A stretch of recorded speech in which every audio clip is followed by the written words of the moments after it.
Today it's Monday, March 4, 2024, and this is the MO57 out of an E63 4matic.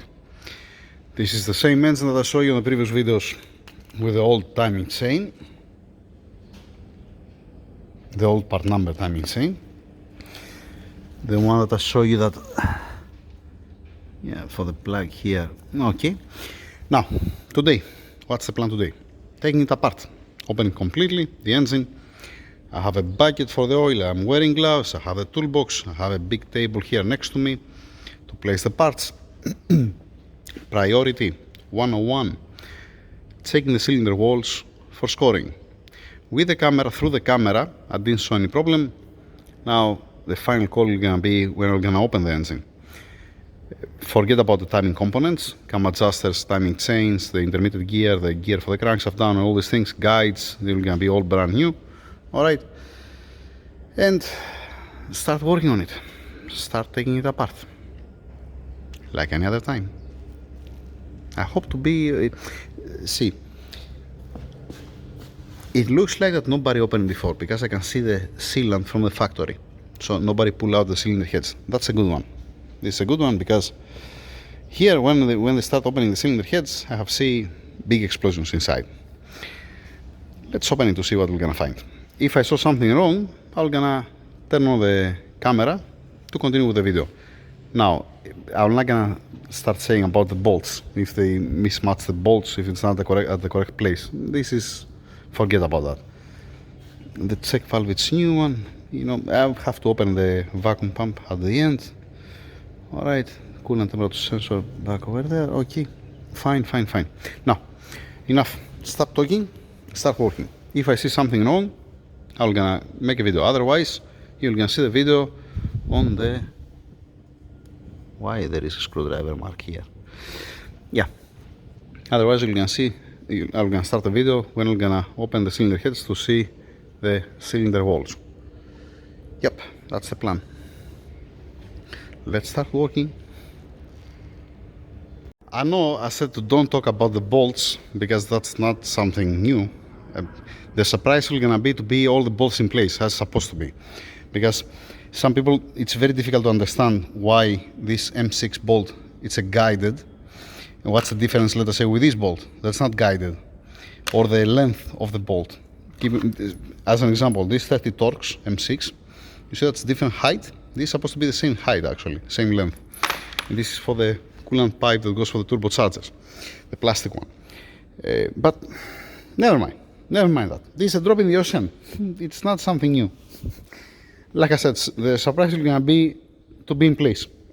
Now, I'm coming here on the diff, and that's why I'm making a video for the bolts, alright?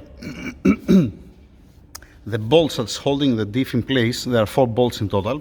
It's E18, alright? I already shot these 3. And here up, it's also E18, supposed to be E18. This looks like a 60 Torx. That's how it looks like, with one nut here that it's supposed to don't be here, this nut, and it's supposed to don't be here also the bolt. This, if I have to guess, it's a bolt from the drive shaft rubber coupler. Okay, and I'm complaining about the 30 Torx and the, okay, yeah, never mind.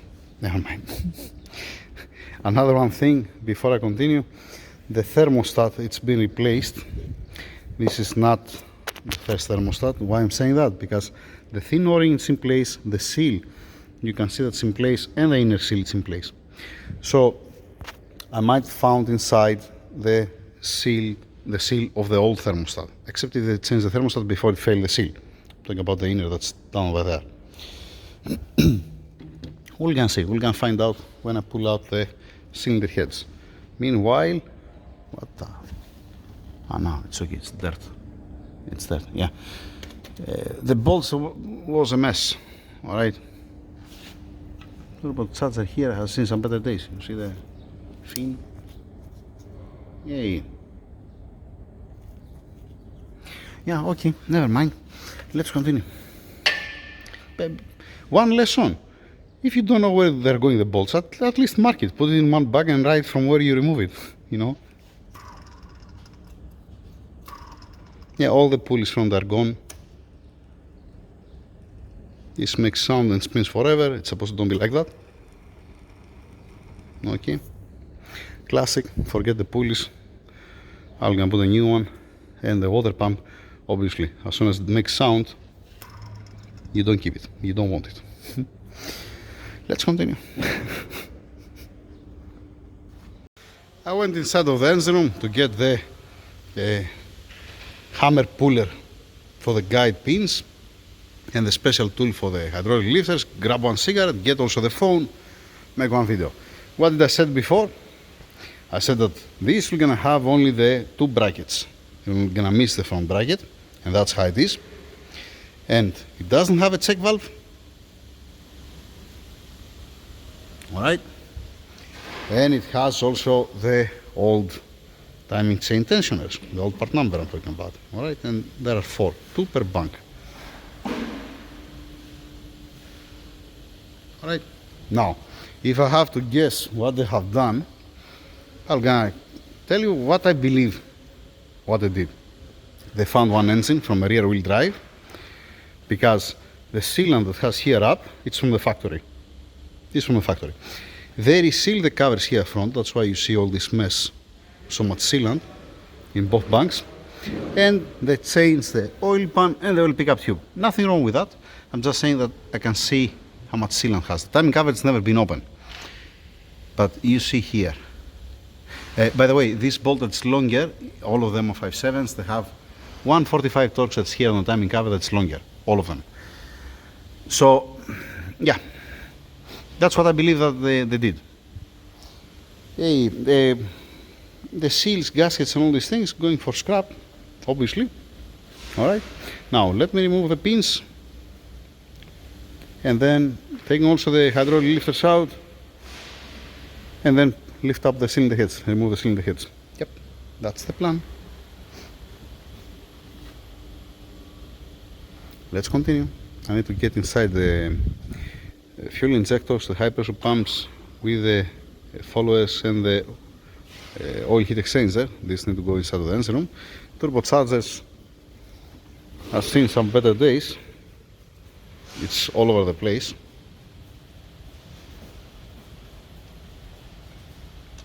I mean, you see that this rod is staying still, so it's supposed to don't do this movement.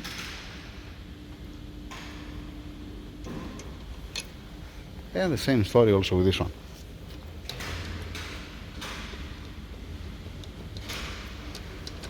Yay, alright, never mind, let's move on. I'm gonna remove the lifters and then lifters, fuel injectors, oil heat exchanger and high pressure pumps with the followers going inside and then continue to remove the cylinder heads like any other time. Let's start from inside of the engine room.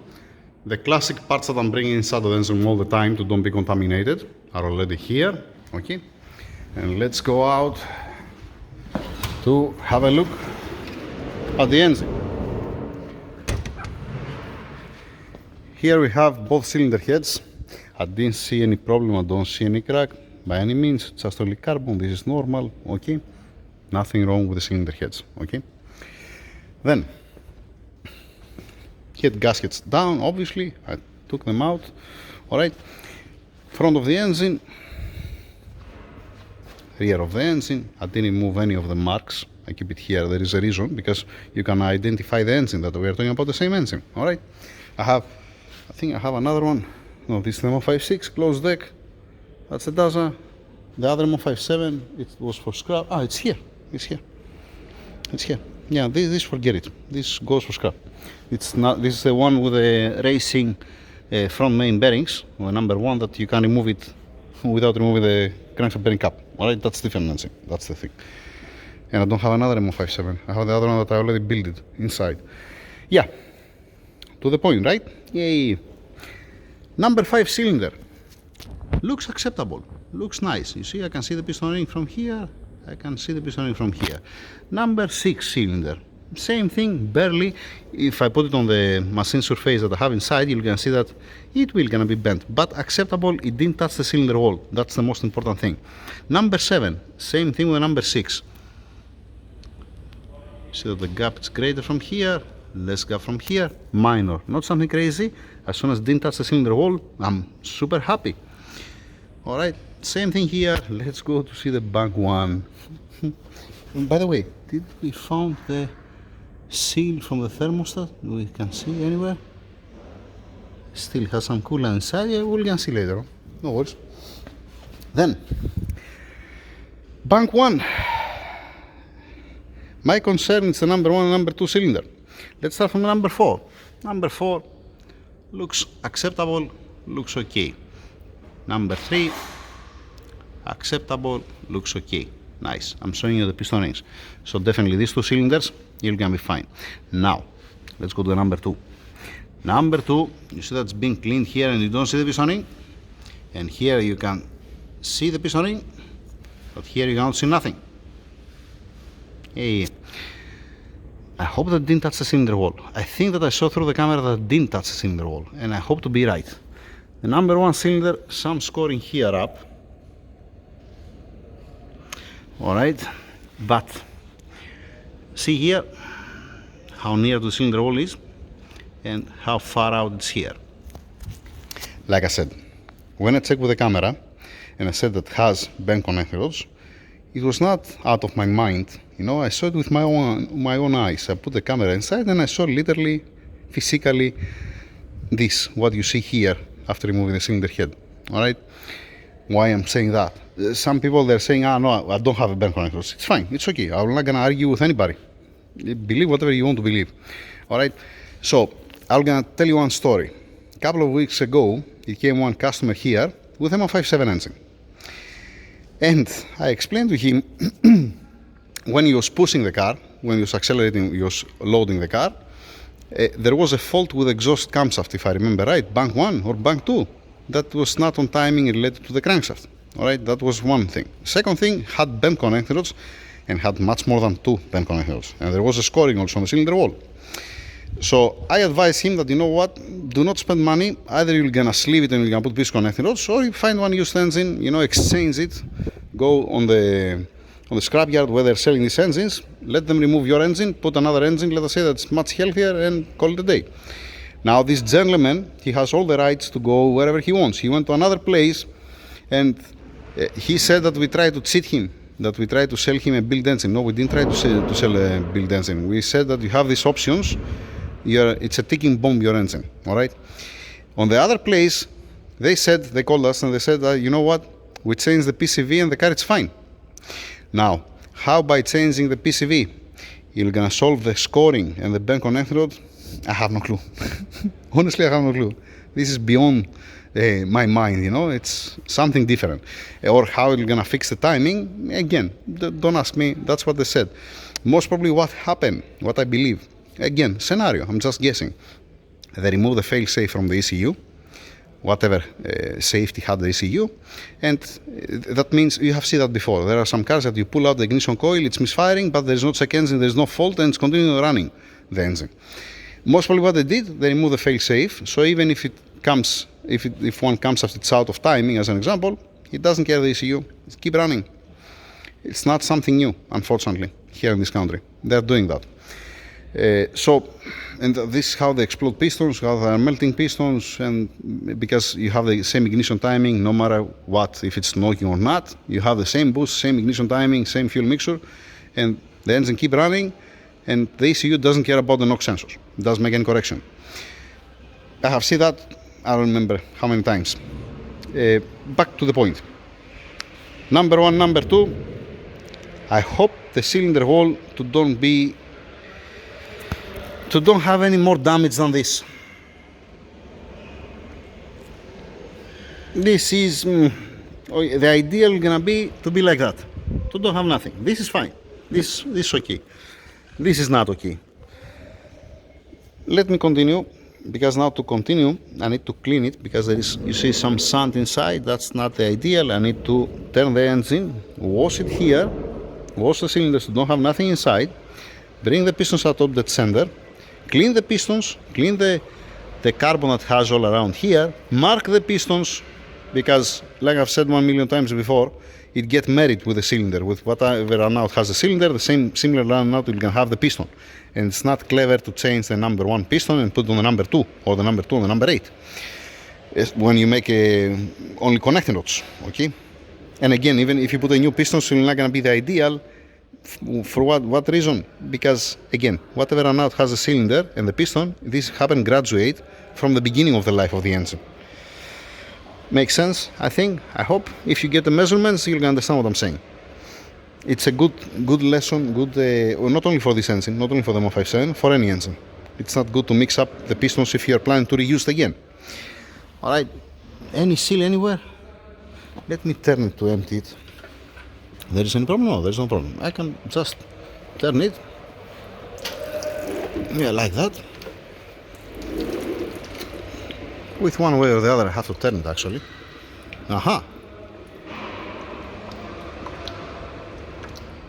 Alright, no worries. Let's turn the other way. We have the nice stand, engine stand.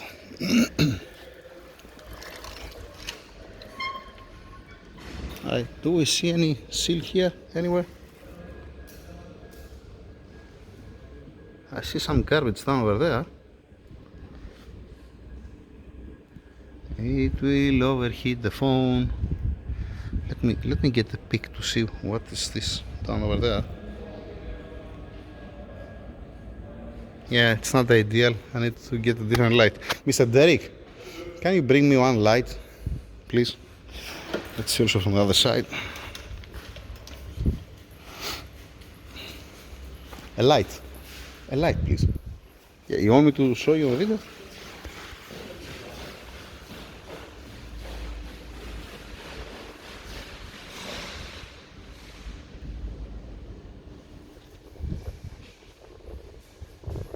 Oh, we have there something. Down over there we have. Did you feel something out? No. 1 second to get the pic. Yeah? Just a second. Mr. Derek. The ideal can be the... Put the light here, please. Put the light here. Inside. This is the seal from the previous thermostat, because this thermostat, it has a seal on it. Hey, I was hoping that they change it just in time before it disintegrates the seal, but they didn't. So, alright, now I can grab it. Yay, lovely. So this seal, it's the seal from the previous thermostat, and it's supposed to be the inner, or it might be even from this one. I don't care, to be honest. It is what it is. Alright, so now stripping it off. Now making it upside down, remove the timing cover, oil pan, and then before I move the crankshaft, like I said, I have to clean the carbon, clean everything from the cylinder inside, clean the carbon from the piston, mark the pistons, and then take it out. Yeah, that's the correct order. That's it. Thank you very much, Mr. Derek. You see something wrong here? You see something wrong? Number 1. Number 1, number 2, same thing. We're gonna see. I hope the number 2, I hope to be better than the number 1. Let's see. Let's have a look at it. Expected. Oil pan, out. Now, I'm gonna tell you this. With the amount of sealant that they use to seal the oil pan and this small cover, with a combination of the sealant that they apply to the crankshaft rear seal, take a look. It should be, all the sealant is supposed to be enough to seal all the engine, you know? Okay, wait. It has also date, usually. The rear seal has a date. But they put sealant everywhere. Can I see the date?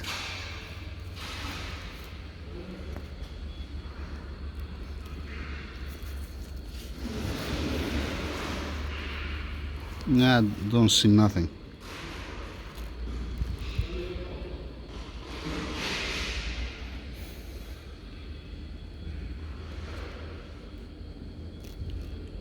It's supposed to be 2011.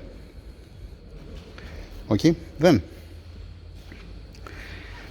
the mess with this frame with the pickup tube. See what it has inside. Hey, all this is supposed to be sealant. Yes, and it is. These are pieces of sealant. Yeah, that's why I'm saying that with all this amount of sealant that they use, you can easily seal all the engine. It's more than enough. It's supposed to be more than enough, actually. And then you see also the connectors from down. You see where it sits? That's not where it's supposed to sit, the connector rod. It could be much worse, because if they touch the crankshaft and remove the piece of connector rods, usually when they're doing that, there is no return. When they're attempting to rebuild the engine, then you see the explosion. They didn't bother to change the extension cable. They use the old one. That's burnt. Drop in the ocean, yes, drop in the ocean, but I have to mention that. Alright. Yeah, it's not gonna be only 2 burnt connector rods, but 2 is gonna be easy to see, to watch it.